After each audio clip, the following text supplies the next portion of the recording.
All right, Bulldogs, got a little bit of an unusual lab here. You may hear a little bit of a background noise because I actually have a live Cisco switch here on the table in our studio. And of course, it's usually down the hallway in our server room with everything else.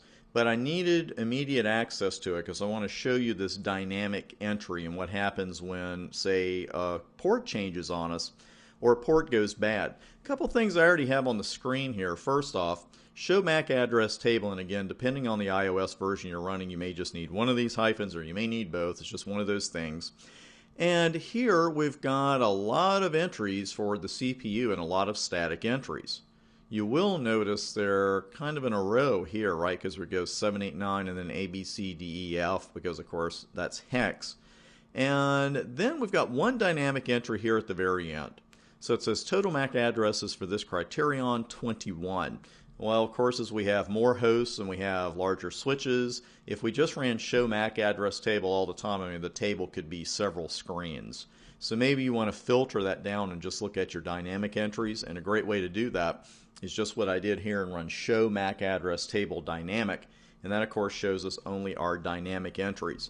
Now, let's say that port 03 suddenly has a physical issue and the port goes bad. We have a couple of options there. As long as we have an open port on the switch, which we do, and they're all in the same VLAN, or the port that the port we're moving this cable to is in the same VLAN as port 3 is, then we're fine. And those two things are true in this situation. Well, we've got two things we could do there. If we were using static entries here, let's say this was a static entry on port 03, and that port goes down and we need to move it to, say, port 1. Well, we have to do two things then, right? We'd have to put the new static entry into the MAC address table, letting the switch know that this MAC address is now found off port 1, and we've got to take the old entry out. And we're all good typists, right? Yeah? But everybody mistypes something sooner or later.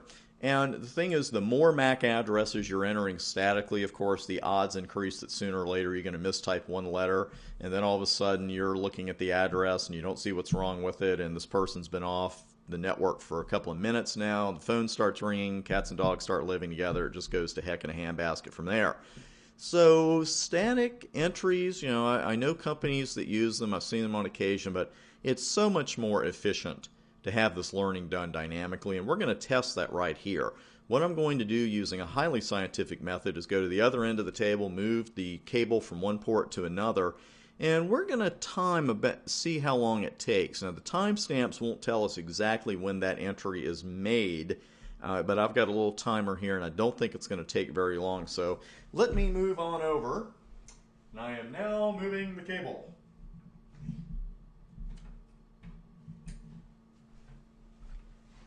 Oh, my manual labor is done for the day. Now, you're going to get the usual messages that you would expect, and I raised the font here big time, so I know it's cut off, but of course it says line protocol on 03 has changed state to down. The interface went down, and then interface fast Ethernet 01 went up, both physically and logically.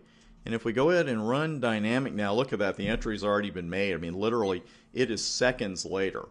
And what happened there is as soon as the switch saw frames from this device coming in on port 1, where they were coming in on port 3, the switch did two things for us.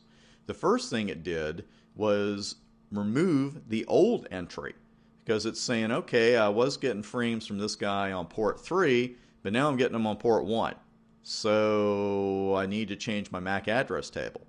Then on top of that, it took the old entry out and then quickly made a new one, and literally it just took seconds. That's why it is so efficient, so much more efficient, time efficient, and efficient overall, to just let the switch keep the MAC address table dynamically. Just wanted to show that to you live, so we moved the switch in here so we could do that. And having wrapped this video up, let's head for the next one. See you there.